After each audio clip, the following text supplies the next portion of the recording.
Ladies and gentlemen, welcome to the live show here at Amuls Vision. I'm your host, Amul P, Coach Amul P, whatever y'all want to call me.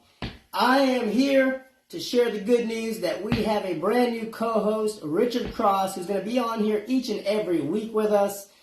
Whew, it's been a long week. I have been to court last week, and we've got a lot to talk about. Tonight's episode is going to be focused on final orders. Yes, tonight's episode is going to be focused on final orders and what they are, what they mean, and how do people change them. And those are called modification orders. So let's talk about that tonight. First and foremost, welcome to the show. I'm your host, Amul P, formerly known as DJ Candy of Convict Music. You guys are welcome to check me out or Google me and some of my work. I have been on the radio. I have been on TV shows. I've been on reality TV shows.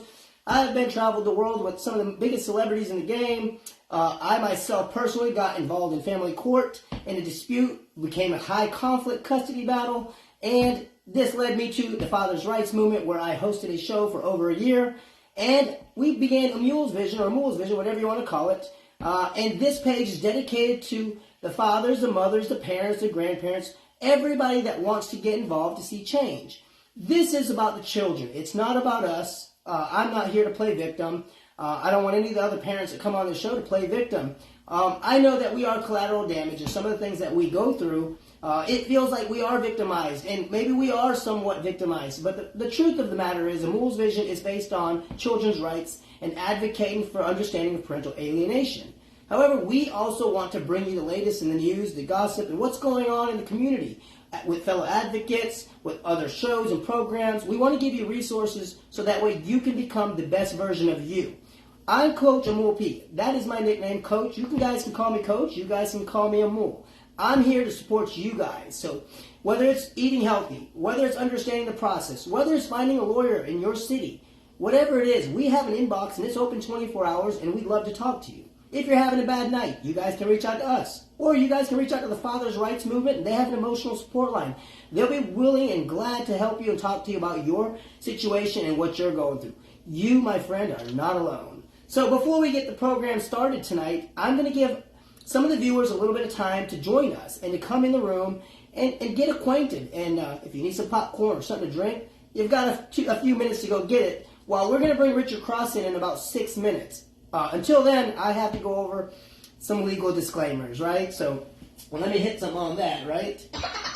It might sound funny, but it's not. Some of these things are important. Some of these topics are serious. And some of the people that would come after us if we don't make these disclaimers, we wouldn't be able to operate anymore. So first and foremost, we want to respect everyone's privacy. This program is not about disparaging any parent. This program is not about attacking anyone. This program is about shared parenting and share your support for each other. This is your platform. I might be Amul P, and this might be Amul's Vision or Amul's Vision, whatever you want to call it, but this is a platform for you guys to speak and be heard. Whether it's any state, any country, anywhere in the world, Amul's Vision is here for you, and we want to support you. So we are advocates for children's rights, and I am a reunification coach. Wonder what a reunification coach is? Let me tell you. I'm the guy who's not scared to reach out to your 19, 20, 30-year-old child and introduce them to the father or the mother, whoever they've been alienated to. We are the people that are going to take our resources, and we're not a profit organization. We don't monetize anything on this page. We're here simply to advocate and help you guys reconnect with your children. So if your children are over 18 and you want us to reach out and you want us to be those advocates, we're more than glad and we'd be more than happy to help you reconnect with your children. Understand it's not always the best ending. A lot of times parental alienation can go and last a lifetime. When I say lifetime, yeah, unfortunately the things that the trauma that these children face through parental alienation sometimes can almost create their identity. And it's hard to go against what you've been taught your whole life by everybody that raised you. So we don't blame the children. We don't blame anybody. We do want to put a little blame on the alienators, so we will talk about the alienators. We will call them out. We're not going to call them out by name. Again, like I said, this program is not about disparaging anybody. This program is about bringing awareness and understanding the family court system and what you're up against. So, welcome to the show. I'm your host, Amul P. Now, let's get to the legal disclaimers, okay, guys? First, give yourself a round of applause. That's right.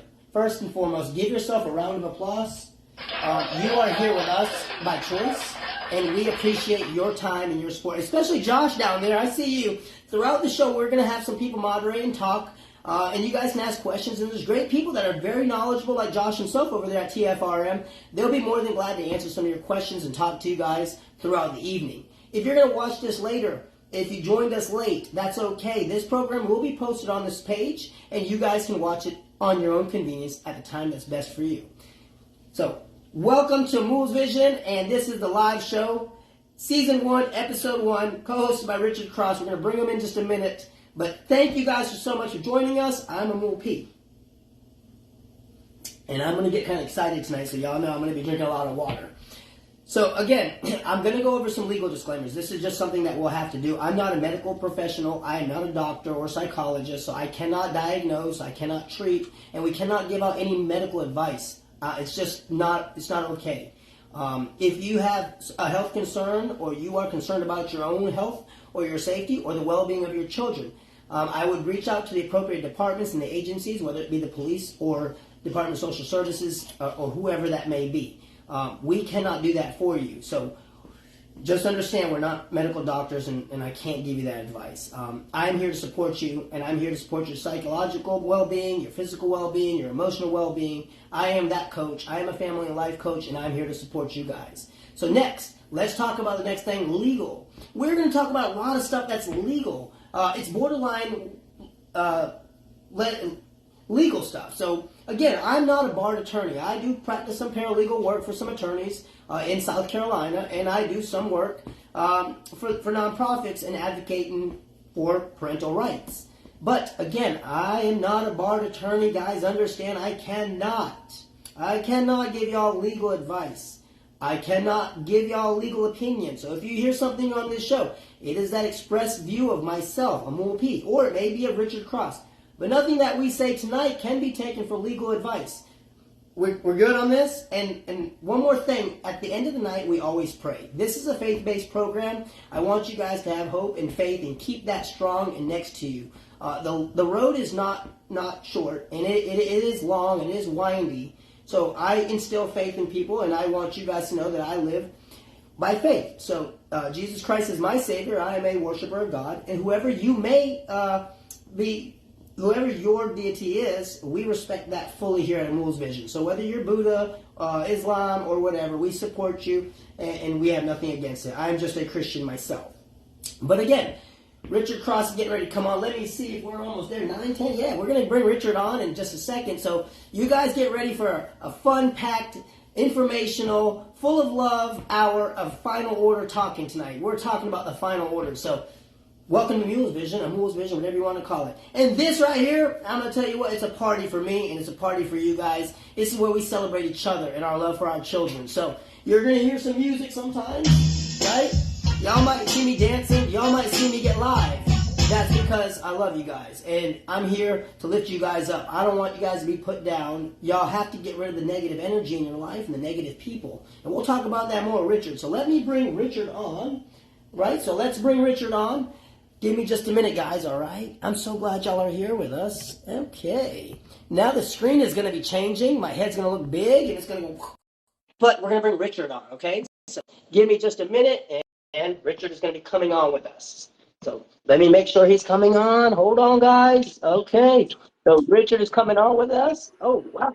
Looking sharp, brother. Looking sharp. Richard is on with us. How's it going, Coach Amul? How are you, Richard? So let's Good. check the sound first. Can you hear me, Richard? Yep, I can hear you just fine. How about myself? I am pretty loud, ain't I? I am pretty loud.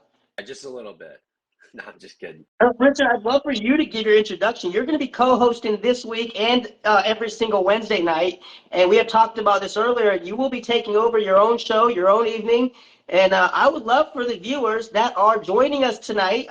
Marta over there from Accessories on Me says, hello, Richard. Can you give an introduction, Richard, for us? Yeah, so I'm Rich Cross. I'm a father going through the family court system, currently facing some parental alienation and some what I'll call abusive discretion by a particular judge who since has recused himself from my case. Could be good or bad, but either way, I'm just a father fighting through or sludging through this system that is the family court, and want to bring some awareness to people out there in the world. In particular, I want to focus on making sure people understand the judges that they could be potentially walking into the courtroom of, and then who those judges work closely with from a legal perspective, which lawyers tend to get, favorable outcomes, which ones don't, so that you can understand what your best approach is and how to approach that courtroom. But yeah, that's really it. So let me introduce the viewers to you a little bit more. Can we know a little bit about your background, where you grew up, where you were raised, a little bit? Can we get a little bit of background on you? Yeah, so I've lived many places as a kid. I grew up in Texas, moved to North Carolina for a while, northern Mississippi, joined the military, moved out to New Mexico from there, then California for a very short stint before I found myself in New Hampshire, and that's where I've been the longest. I'm a cybersecurity engineer by trade, so I work very closely with securing different networks, and yeah, that's it. Well, it's going to be interesting to get to know you and your character throughout the weeks, and this is going to be great. I think it's amazing that some of these people, like yourself, have grown into advocating to be known and recognized by some of the national platforms. And some of the people who don't know you will start to get to know you more, whether it's here or on the other platforms. But you've been around and you've been advocating for a while. So tonight's show, Yep. right? We've talked about it. Tonight's show is called The Final Order. So let's talk about the final orders. What is a final order? How does it happen? And what's to expected from it? Real quick, before we kick that off, I want to define what final means, just from a definition term, right? Just that one word, not a final judgment. So final, when I think about this word, right, from my interpretation of the legal definition, and if I'm looking away, I'm sorry, I got some notes over here, so I'm kind of reading as I look through it, right? And it says definitive, terminating, complete, last. And if we know anything about these final orders that are coming out of these family courts, they're not final, they're not last. And we all know there's an avenue, whether it's the silver bullet, whether it's some BS emergency filing, whatever it may be, to get in front of a judge and try to get some erroneous action taken that changes what is called a final order, right? And allow for what is, I mean, at that point, it's I think it's a post-decree modification, right, to the order. And I don't understand how we can call these final. By definition, they're not remotely close to the word final. But I get we're trying to slam this family court peg into the same hole that is civil court or more what I would call structurally organized courts that don't allow for such frivolous things to be said and brought upon the different parties. But with that, I'll let you give your definition, if you don't mind, of what do you think final is? I do want to give my opinion on this, Richard. That is a great question. Let me say something real quick. It might be kind of off topic, but I saw a post today from Roman Brick, and he said, they're getting ready to have Memorial Day. What about a Memorial Day for all the fathers who died in family court? We should almost have a holiday for all the fathers and mothers that have lost their children in a family court. You bring him up real quick. You bring him up. He's the reason that I focus on this whole there's no such thing as a final order. I think there's an attorney that he has on, Matthew T. Phillips. I think I have that right. I've seen a few of the lives. And he's the one that's really sold me on how can you call this final when you can so easily walk in and modify it? There's no other order or judgment, with exception to taking it through some type of appeal process, that you can change or modify like you can these orders. But with that being said, if you don't mind, go ahead, give your answer to let's talk about final order. And I like your definition, the actual definition of final. And so what we have to do is separate the language, Richard. I think that what we have to separate this language. The language used in a court is going to be a lot different. They use the Black's Law. Yep. And they use a whole different dictionary than what we use. And so when we say final order, I'm going to give you guys a little bit more concrete on this final order. It's usually meaning the finality of judgment. Now, courts call this the status quo. Why do they say status quo? Is because they want to get back to something.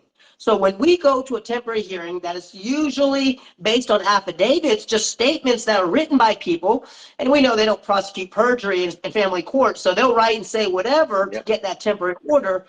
The court is actually trying to get to what they call the final order. And when they say the final order, it's the finality of judgment in that case. Yep. So that case ends. And so when you have a finality of judgment inside of a case, the judge has to be bound to the definitions in the law. Now, in family court, right, because it's a civil court, they go usually by what we call preponderance of evidence. It's not like a criminal case, Richard, right? You agree? It's like a criminal case, you have to have 12 or 12 juries, right? Juries. Yep. Now, in a family court, it's a little different, right? You want to go into this a little bit, but it's like the judge is going to make a decision based on his feelings and his discretion, which is so broad. Let's talk about that. And that's what makes it. Did he have his chocolate chip muffin that day that makes him happy, like he has every morning? Or was it sold out? So today, screw it. You're going to get the short end of the stick of anything he wants to put in front of you with that word called discretion, right? Right. But, when I look at the finality of orders, in my mind, there's just nothing final about it, even if it is final for the matters at hand, right? Or the matters that were brought before the court. I just completely disagree with it all around. And I'm not qualified to argue the legalness of it. But by the way, the definition I did read, right? Because words have legal meaning and words have a legal definition within the system, right? Mm-hmm. That's why it's important the words that you use. I read the Black's Law definition, right? That is the Black's Law definition. Definitive, terminating, complete, last. I mean, that's straightforward, right? There's nothing about those words that define what you get from a family court order. So let's take this question from a viewer, and Marcia says that they want to get us back to being broke. Now we're going to touch on that because I agree. I totally agree with you, Marcia. When you go to the lawyer's office, it's almost like they're asking your financial life. How much money do you have? What job do you have? How much you make bi-weekly and tri-weekly and annually, monthly? It's almost like they're attacking your finances, and they can care less about the whole situation of your child, what you're asking for, and what you want. But in reality, what we're trying to get to is a final order because, I mean, just be honest, you've been through this. It's stressful. To go through family court, it's just stressful. It is. It's extremely stressful. Whether you're going through negotiating processes or you're in the courtroom or you're dealing with the false statements that are filed against you in these affidavits, which is kind of like you said, they're just affidavits. They're literally statements put onto paper. And sometimes they may have evidence or they may have fact to back it up. But in reality, within family court, they don't prosecute perjury because you have to be free to say the truth. You have to be free to come out and be able to speak honestly. And however, that gets abused more times than it is used in the rightful way, which results in some of these situations where fathers are being drove broke because they're trying to keep up with these court hearings, the different orders that come after them. And then how do you maintain those orders without any type of modification or somebody trying to step in and change them, right? And take away what should be a final order through. I mean, there's enforcement of parenting time, things that you can do on an emergency basis, and then there's just modifications that you can request, and there's different ways you can go about that, right? That's tough. So Marcia says something else. She added the actual question, why do the judges go by the discretion? Now, let me touch on it, and I want you to touch on it as well, Richard. What I'm going to say is this, that family court kind of, and maybe all the way, you kind of lose due process, which is the right to the presumption of innocence until proven guilty. Now, we all have been to family court, and a lot of you guys have been accused of abuse, neglect, or putting the child in danger. And so the court, out of an abundance of caution, now this is the word I've heard, is the abundance of caution makes a decision, and so then you get back to fighting. Marcia, so what I'm saying is on this is the reason why they protect that word discretion is because they want to be able to interpret the law in their own words and their own opinions. And so, yes, if you get on the wrong side of a judge, it could cost you your child. And this is kind of why we have to have this kind of show and programs to raise awareness to these. And I would love to see legislative change, but me and Richard, we talked earlier, Richard, right, is that we need to bring awareness to the public Because Right. I think educating each other, Richard, is going to make the biggest change. Yep. When we start teaching each other that you are with an alienator, or if you are with a spouse and they are participating in alienating the child, it is going to be us educating other parents that, hey, you might be a stepdad, but I need you to put that spouse in check for the children's best interest, because the court is interpreting best interest based on the money, based on who has more money. And if there's one part that doesn't have it, they're going to take it from the other part. And this $80 billion industry, Richard, doesn't want to lose collection fees, right? Yep. So, So I so let's touch on that. Touch on it. so when we use the word discretion, we'll kind of split family court into two sections, right? There's really two sections of family court. There is the child support order, and then there's legal and parental decision making. With child support, it's pretty cut and dry in most states. There's a calculator, you punch in the numbers, and unless you are self-employed and trying to hide income in some way, it's a very cut and dry process. The number that comes out is the number that comes out, and there's usually very little discretion a judge has when trying to interpret that law, right? Whereas when you look at the parental and legal decision-making side, it's all about discretion, because there is no law that states you will do X, Y, and Z for your child, and you must do these things to be defined as a parent. No, there's general specificity of things you shouldn't be doing to be deemed still in being a part of that kid's life is in the best interest of that kid's life, right? Or that child's life. And that is the piece where these lower court judges have pure discretion, because they're the only judge that ideally sees the full continuation of a case. So ideally, they should be privy to all of the details of the case. However, they're really only privy to the narrative they choose to believe in their head and the story they choose to create, because they really don't know, unless there's somebody there supervising the child in the relationship at all times, what's going on. They have not a real clue other than the over-exaggerated filing of a mother or a father, right? And these over-exaggerated filings come from both sides, mother, father, and they're used. I mean, why would you ever hire a lawyer and say, hey, write the most basic filing for me? I don't want to actually do something for my child. I just am trying to say, I shouldn't say do something for my child there, but like they're essentially using the extreme verbiage and language in these filings to persuade and get the judge to react in a way, right? And when you talk about, I forget exactly how you said it, but essentially the judge has to have caution to, is he making the right decision, he or she making the right decision or not, right?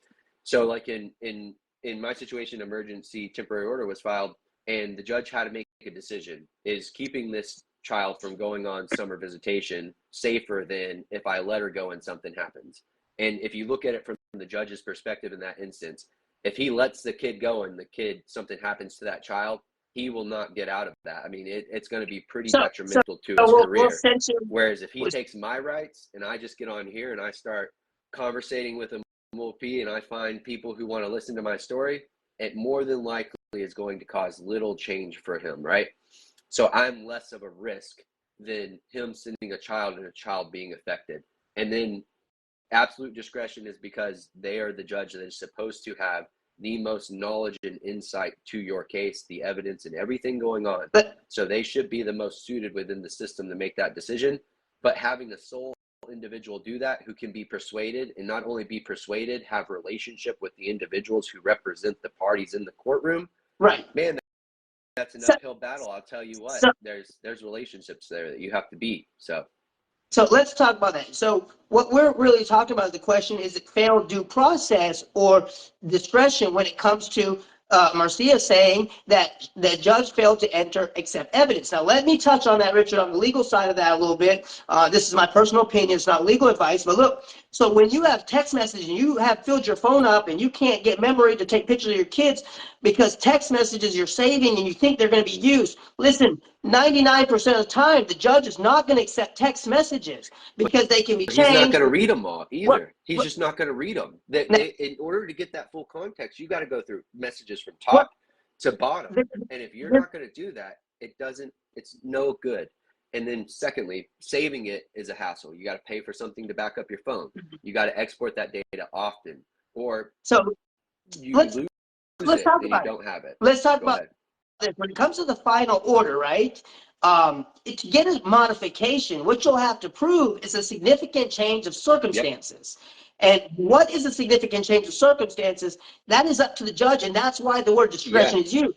So for the viewers that are just joining us, a final order is never final. And the reason I say that, because everybody's situation can change. It's sad to think that if another parent dies, then the child, there's not that many hurdles to go get your child. But this shouldn't be the hurdle that they have to wait for is the other parent to pass away, because in my opinion, we should support both parents. I mean, for the child to have a meaningful life, it would have to have a meaningful relationship with mom, meaningful relationship with dad, and there's also other people involved. Like in your situation, the child has siblings. Yep. The child has a stepmother. You have remarried, and some people have that, where we need to actually take an account that this child has a whole nother world that we're actually taking out. Yeah. So, and well, the way I explained it to my wife is they took, so my ex-wife filed and said my daughter was facing trauma from the visitation and certain things, right? And they took what was supposed to be traumatic for my daughter and said, we're going to respond with this with more trauma. We're going to just double down the trauma on this little child, because we as a court made decisions. We as a court let those, just like, we were in an order and it played out for a time before it was modified. And then they ripped it all away at the behest of just the mother. I mean, it's amazing because it takes it all away from the child, right? And then my daughter, who's supposed to be going through something traumatic, has now double the trauma on her because the court essentially once again removed me. So there has to be questions there, right? And there has to be concerns. And that all comes because a final order was modified. One party couldn't stick to the order, didn't want to maintain that order, so they filed a path to an emergency modification to it. right. It was granted. And at that point, that creates I'm guilty before I even stepped into a courtroom. And I had a final order, and all of a sudden it's vacated. It doesn't even exist anymore. It's not even a piece of paper. It's gone. So final orders, we agree that they're not completely final. Now, there's two sides of this, and that's why tonight's show is so important. There's two sides. There's some people that want the final order enforced and stay in place.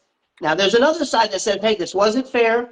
It's not fair to my child. It's not fair to me, and I would like to see some change. So, we can't say that final orders shouldn't be changed, because there is the truth that there could be a change in circumstances, whether mom starts dating a crackhead or, I don't mean to say it like this, but if mom starts dating an alcoholic and alcoholics around the child. There's extreme situations out there, right? That have to have an avenue to a expedited response from the court.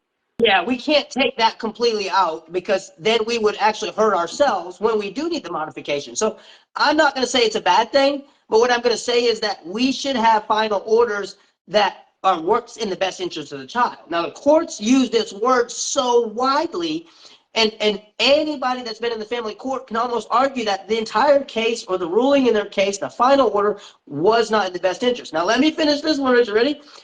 When we have a final order, you guys have to remember, for all the viewers that are watching, listen, you go to a final hearing, and it's 5 days, 9 days, 2 days of trial. Listen, you're not going to get an answer when you leave that courtroom that day. People have to understand the judge is about to make the greatest change in somebody's life, and it affects many people's lives. Do not walk in that courtroom and think that this is the final day, it is over. Know that it is going to be over for that case number. And that case number will cease and stop. There won't be a bunch more on that case unless it's a contempt action or things of that nature. But final order is not final, but they work in the best interest of the child when it's modified, and it's to make the child's life better. And why do I throw that in there right now, Richard, is because there is some situations that do require the modification. Now, when we want to stand on this modification, or stand on the final order, let me re-say that.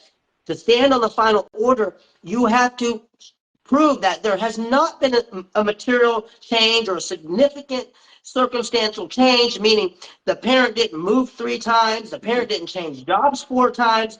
Those things show instability, and you would bring that to the court. So if your case is like that, or one of the viewers is like that, then you need to look into a modification, and that could start a new case. So It is financially draining. It is mentally draining. But sometimes it is in the best interest of the kids for us to go back and challenge a final order. right, You agree? I agree. To hit on what Marta said, you're right. If you remove the money from this, Yeah. it wouldn't be so difficult. It wouldn't be at all. And then secondly, I firmly agree that the hardest reason, or the one thing that is the most challenging to make a change in this space, is that every time you walk out of that courtroom, 50% of the party said I got what I want, 50% said how did I end up here, right? It's a 50-50 battle. So every time one of these cases happens, with very rarity, one of those parties is happy, one of them is unhappy. And you're never going to get something changed when 50% of the people are happy and 50% of them are unhappy.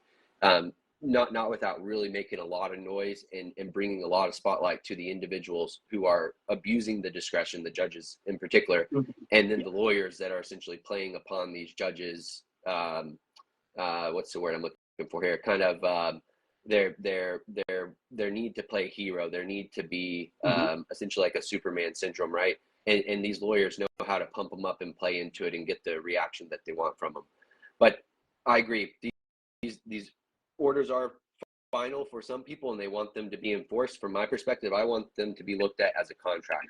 And I want the court to look at a final order from the approach that we must uphold this final order unless something is presented that changes it drastically. And then to get back to the change in circumstances, right? There has to be an extreme, or not extreme, but what's the wording you said? It's a change in circumstances, but there's a word in front of that. Substantial, there you go. The word that Substantial they change in use circumstances, is right? substantial. And that's correct. And we should define when does that occur? Does that occur from when the final order was entered? So if you reach a final order, is it a substantial change in circumstances since that point? Or is it from the beginning of the case and we're just going to rehash this out maybe because say we got a new judge, so we need to revisit the whole thing before we get to the end of this modification or whatever the request is. So let's talk on that. Ready? When we started the show, I said final order is more of a finality of judgment of that hearing in that case. There is a case number or docket number associated with each case. The final order is going to be the finality and judgment. So if there is a modification request, listen, they will try to drag parents down the road to go before what happened. If you're representing yourself pro se, or if you have an attorney, they must object to the relevance of the matter because there is a status quo, there is a finality and judgment, and that's what you get to stand on. So there are things like interrogatories that you have, and if your case allows, or your state laws allow you to have open discovery, in some states it's already unspoken. You already have that. So my advice to people, if you want to challenge it, if you get a temporary hearing for a modification, then you better be ready to start speaking and questioning the opposing side, because you'll need to know the framework to have proper case to argue that substantial change. It could be the child's missing school, right?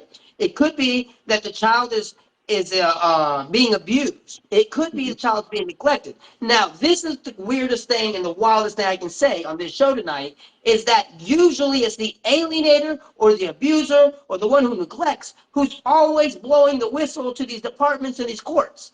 They're the ones going to go to the court and say, there's a problem. There's a problem. And you would think that the guardian's going to see it. The judge is going to see it. But the thing is most of those people are so well-spoken. They're so soft-spoken. They look so passionate. But the thing is when you take a parent and you take his child away, they're not going to be calm. You can't tell me that you can let somebody take your child away and be calm. How am I supposed to act? What is rational at that point? So You when just said what is potentially the most irrational thing to me, and you're going to look at me and say, hey, you must be perfectly okay with this and act like nothing happened. There'll be another hearing. I promise you. It's coming. It's coming. And we'll give you a chance to speak up there. We've already taken your rights. We've already made a decision without you saying anything in some cases. What is normal after that point? How do you act normal? Well, that's the thing. We want to hear and know what this word is. That's the best question you ask tonight. What is normal?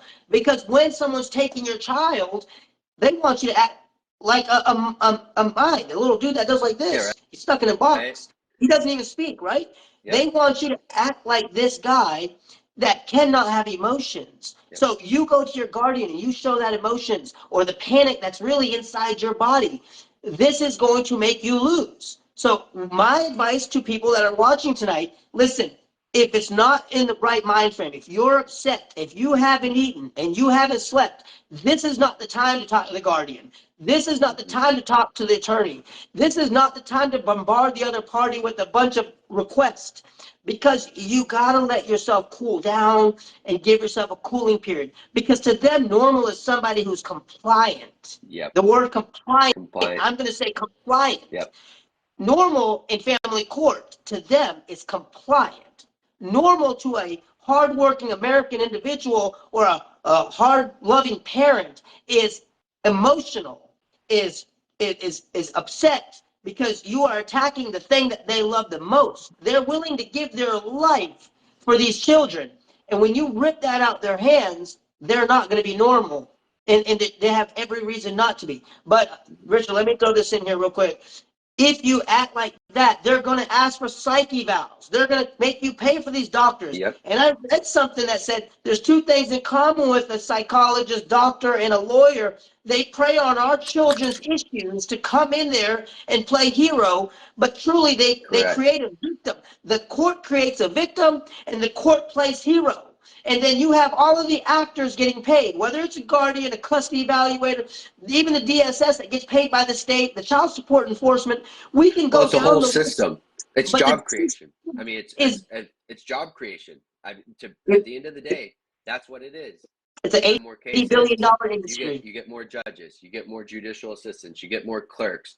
It's job creation, and all of it brings some type of federal dollar to that little county, that Right. little part of your state, and everybody, or every state, I should say, is out there pandering for federal dollars. You know, their people pay income taxes to the federal government and then beg for that money to come back to their state. It's the craziest thing I've ever seen.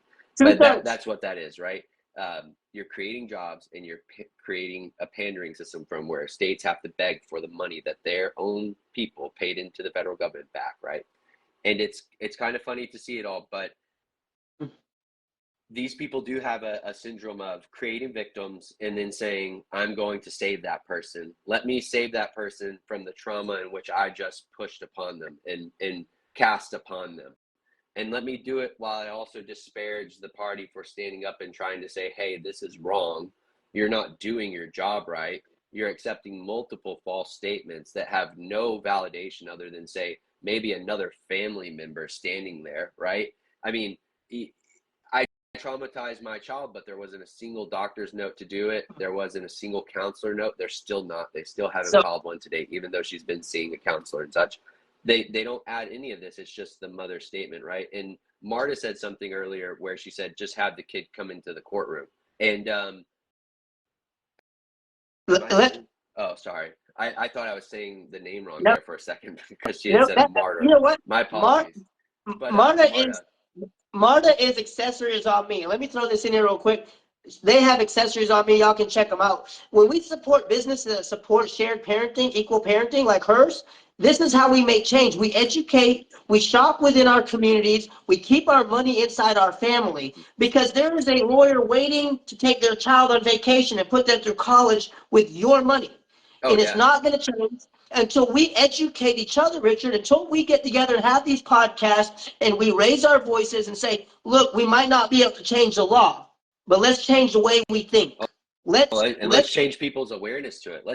Right. Let's make it known that when you walk into, in my case, Mark Wayne Reeves' courtroom, you know he is a staunch advocate for mothers. And you know if two particular attorneys, Metcalf and Boyd, are standing right there next to him, he's going to side with whatever they file. And whatever lawyer you brought in, whether it's John Schneider, that'll be the guy name actually, whether it's him or somebody out of Phoenix, you know, you're not going to win your case. It's tough. So let's talk about right. Let's talk about that for just a second. What you said was a great subject. You said the judge. It depends on what judge you get. And this is a serious topic. That's why I'm saying if y'all want change, y'all have to be active when they Yeah. appoint these judges. You can make an objection. And so Yep. you have a page that you've been doing stuff on this and educate the public so they can understand that there might be a stooge in a courtroom. Yep. There might be a judge that is biased. We got to get those out. Us as parents, us as a citizen, us as a community, advocates or looking out for the best interests of our children, we must stand together to make that change, whether it's one judge who's racist, sexist, or biased in any way. That's not the justice system. The justice system was to find justice and fairness and equality and defend our Constitution. And let me stop rambling. I love you, and I'd rather No, you speak, but I you got agree. me. Silence is compliancy, right? Or Yeah, silence is what's the word? Silence is essentially you're accepting what they cast upon you, right? So a lot of times these judges are appointed by governors. The governor gets to appoint the judge, and then in some of these instances, the judge is reelected from that point on a cycle of every 6, 4, 2 years. It could be different right. depending upon the state you're in. The ones that I deal with, they get appointed and then they have to be reelected every 4 years.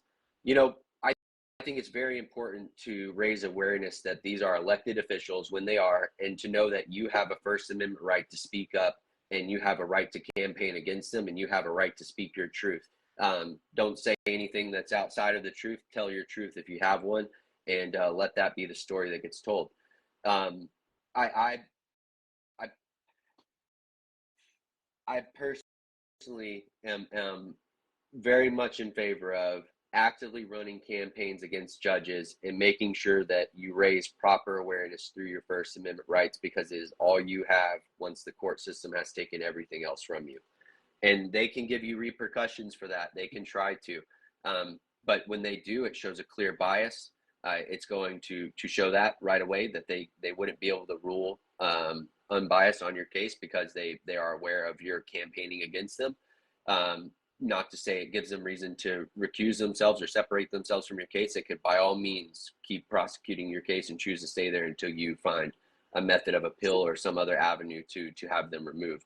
But use your voice, speak up, identify the judges that are doing this to both parents, whether it be mother, Yeah. whether it be father, whatever the case may be. Raise awareness to them. And even when we fight, and if we do make change in some areas, there's always going to be a parent that still shows up to that courtroom and gets mad because they're not getting what they want.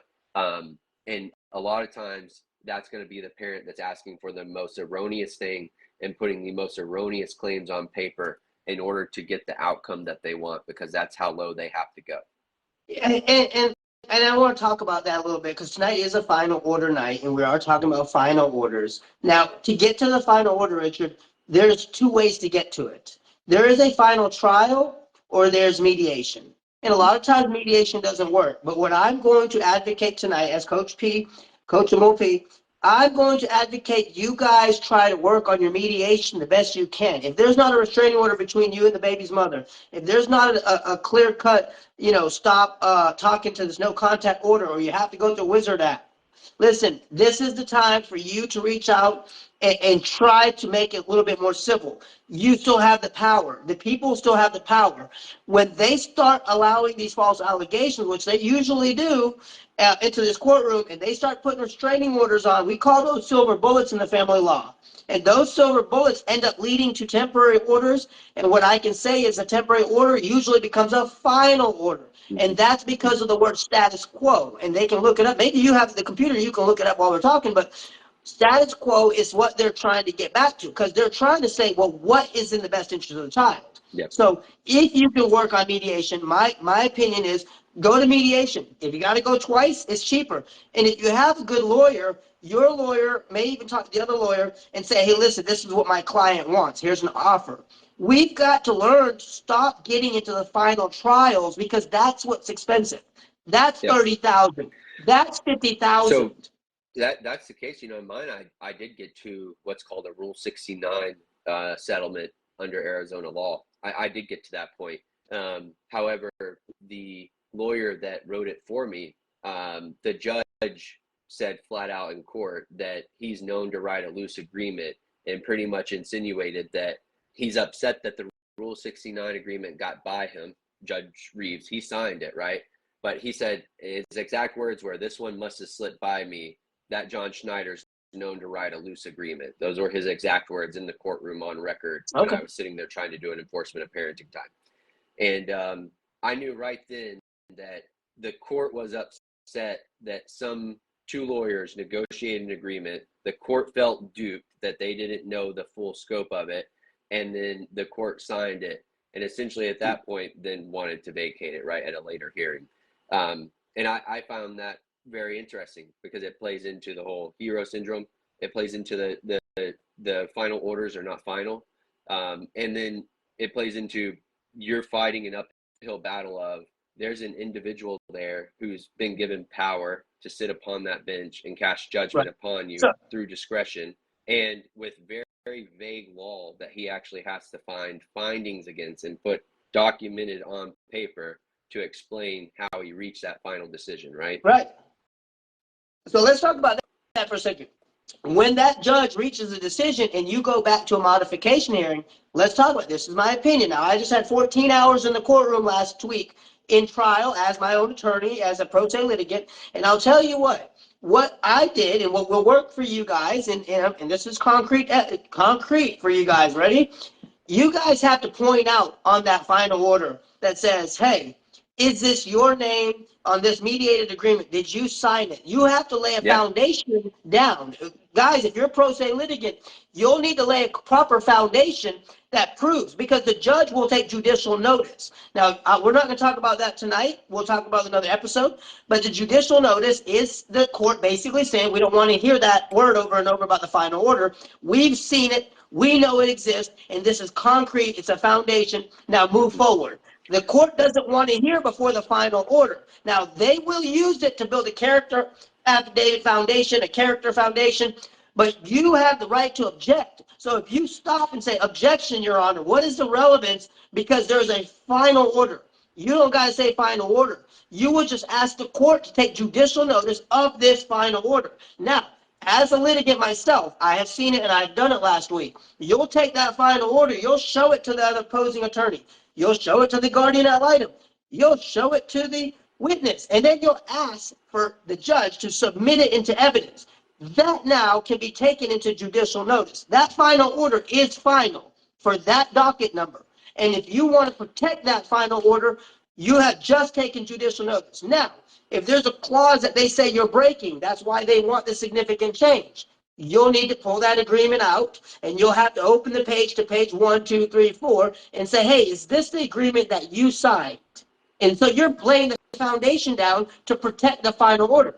Now, You if want you to know want, the good thing? I mean, my lawyer did all that. So in that hearing, I wasn't pro se. I had a lawyer. She did all of that, and didn't matter.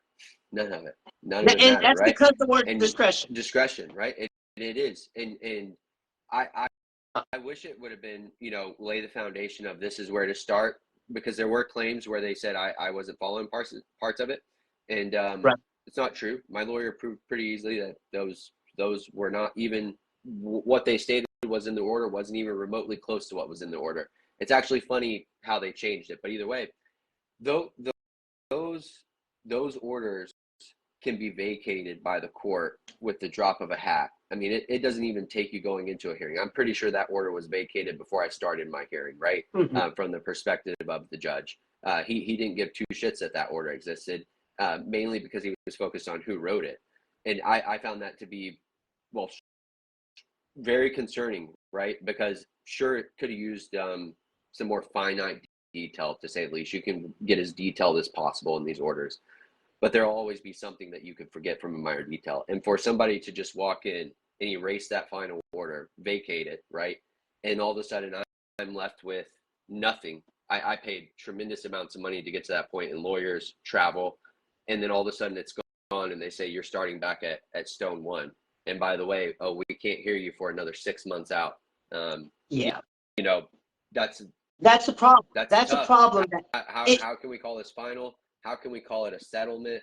How can we have written signatures on paper that say we weren't coerced when we signed this and we mediated to it? How can the judge sign it into quote unquote law as a contract, and then it's just gone in the So, drop of a hat.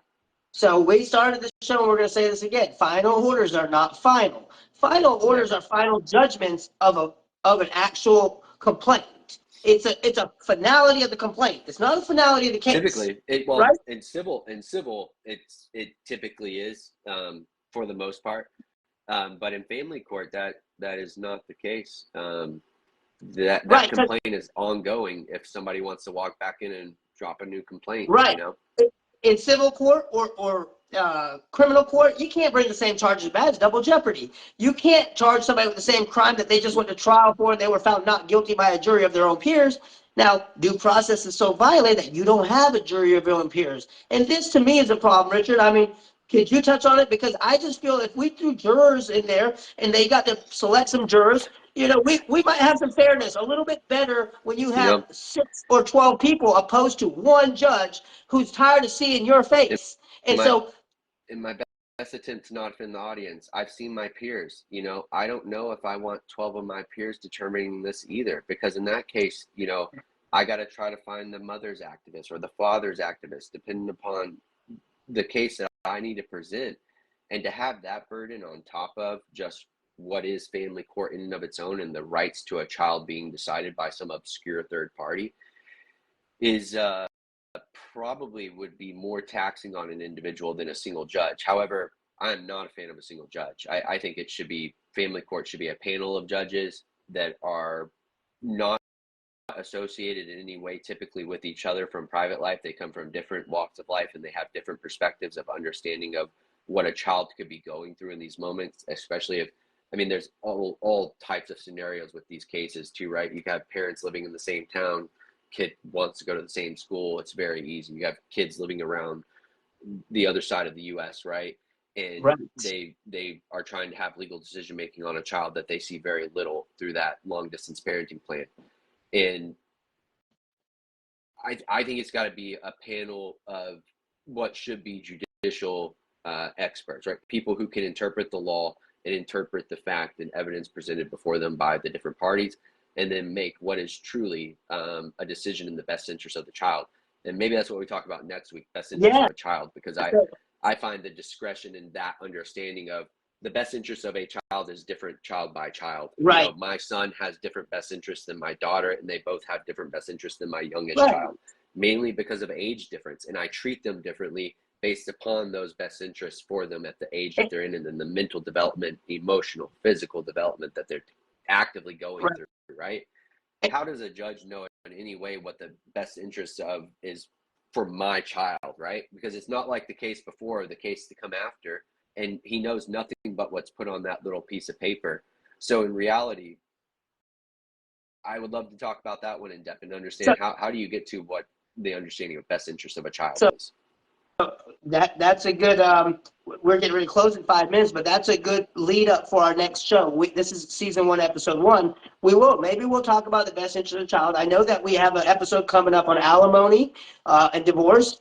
It is a major topic. I want the viewers to know that this is a show for mothers too, and fathers and grandmothers. We're not just. A lot of people associate me with just fathers because I came from the fathers' rights movement. Now, that's something that prompted me to do this Amuls vision, because it's not just us men. There is women that have been affected by this severely, and I can't imagine a mother losing a child. Sometimes I feel like the alienators, if they had to go through what some of the other parent did, imagine how they would feel if they had to take every other weekend and you flipped it all the way around. Yeah. And you made it fair. No, I'll tell you what. It would not be okay. Let me just give that to the judge for a year. Let me just give my parenting plan to the judge for his damn kid for a year. How about that? Let's do that. You come tell me it's sufficient. You come tell me it's okay. In all fairness, let's play the game. Yeah. Let's do it the right way, right? If it's so great for me and it's exactly what my child fucking needs, apologies, sorry there. We'll exit out. But passion there. My apologies. We'll exit out. It's okay. But come on. Switch the roles. Yeah, switch the roles, and we'll see what happens. And they don't want to. No, they wouldn't want to. I guarantee you. That's what we're going to end this on, is that a lot of times if you were to flip that script and give them the same schedule you got and say, hey, my child's going to come live with me, and then you're going to get every other weekend, they would be okay with it. And that's how you can actually clearly see who an alienator is. Now, next week, we're going to talk a lot about narcissism and narcissists. So if anybody wants to do your research, we're going to talk about that. But the alienator usually is an expert at gaslighting. The alienator is an expert at creating a fictitious narrative, and they are great at manipulating. And the reason why is because they cannot see their child accepting the other parent. The one thing that this page is dedicated to is ending parental alienation through awareness. So we're going to talk about it, Richard. I want you to give us a closeout before we go into prayer. But anything you want to say about final orders or tonight's show? No, I mean, final orders are not final. If you haven't learned that going through family court, you will at some point, because even if you reach a judgment, I guarantee you yourself or the other side at some point will request some modification to it. And it could be for best or not best interest of that child. I would say additionally, I have an active project going, family court judicial accountability project, FCJAP. Okay. I'll post a link in the chat here afterwards. It's a map to start tracking these judges and the lawyers that get favorable rulings from them. And I want to create a database for any parent to be able to go into and understand what rulings does this parent do? Is it mother related, father related? How many parents has he erased according to the parent? And then I also want to give you the dollar amount of child support they're collecting. I want to give you a total of child support they've collected and brought into their county, because I think that's a very important number. So if you're going through this mother, father, grandparent rights, as Amul said, we're supporting anybody that is having to fight for equal rights or shared rights to their child. It doesn't matter who it is. You know, if you're being wronged by the court, we want to hear from you. And then we want to build a database so that we can bring this information to parents in the future so that they know these judges are on the bench and when they're there and how to react to them effectively. So in 2 weeks, we have an awesome show about that called the Judicial Watch Show. So episode 4 or 3, I believe it is Judicial Watch. And what we're going to talk about is your rights to watching and going into some of these other cases. And I would recommend you not go into the county that you're going to be in because you don't want the judges to see your face. I'm going to go ahead and tell y'all now, you can go watch other cases, and some of them they'll allow you to sit in and watch, or on Zoom. There is Anthony Cancel of Pro Se Dads. You can watch his channel, and you can actually watch live. You can watch a live case. Now, why is that important? In that show, we're going to talk about how you can go on the DSS website, you can go on the public index, and you can look up what judges are there, what lawyers are there, so you can make a better informed decision on what attorney to shop. And that is episode 4 in season 1. We're going to talk about attorneys and how to pick an attorney. But we are going to close this episode out on final orders. A final order is not final, and that's coming from Richard Cross right here. Yeah. Richard, it is a delight to have you tonight as a co-host, and you will be hosting your own show here in a couple months. But I want all the viewers to check out Richard Cross and his site, which he's going to drop the link for you guys on our page. We want you guys to be able to support us as we want to support you and your children. We want to bring awareness. Like I said, the most important thing is us informing each other and ending parental alienation together. We have to make it to where a man or woman can't find a spouse that isn't going to say, no, absolutely no, I don't. I'm not going to allow you as my girlfriend, boyfriend to help alienate this child. We are going to make change through Amul's vision in educating each other, Richard. And it's been a great show tonight with you. We're going to educate each other on the effects of parental alienation, the benefits of ending it, and the benefits of co-parenting, even if it's a high conflict. Because at the end of the day, the alienator is going to continue to say, it's about the kid. I love my kid. I'm protecting my kid. I'll tell you what, the best interest of the kid is here in Amul's vision is both parents having a meaningful contact, bond, and a relationship with the other parent so they know their identity and they have security and stability knowing that they are loved by the other parent. Anything else you want to say before we get into prayer, Richard? No, I'm all set. Take it away. Okay, so here we go, guys. We always pray at the end of our shows, and we thank you guys so much for joining me and Richard Cross here on Wednesday Night Lives at Amuls Vision. We thank you so much for coming to join us. We're going to get into prayer. Like I said, if you are of another deity, that's okay. I am a follower of Jesus Christ and a follower of God's plan. So let's get into it. Yeah, I'm sorry about that. So let's get into it. Lord, thank you so much for this show tonight, this program, this platform. Lord, thank you so much to the parents and the people that came to join us tonight. Lord, may you bless their lives and reunite their children. Lord, we just pray that you watch over these judges and these attorneys and you touch them with the love and forgiveness that you have, Lord, because with your love, Lord, anything is possible. We pray that you watch over us fathers, us mothers, our grandparents, our children. Lord, we just pray that you continue to give us that love and strength to endure as you have for us when we were washed in sin. Lord, we just pray that you continue to look over each and every one of us and each and every family across this country and world, that they may understand that the best interest of our children is faith in your word and your love, and both parents matter. Amen. Amen. Richard, thank you for joining us. I'm going to close us out here, and we will see you guys next Wednesday night at 9 p.m. Anything you want to say before we go? No, I'm all set. Have a good evening. Thank you guys for joining. Thank you guys for joining us.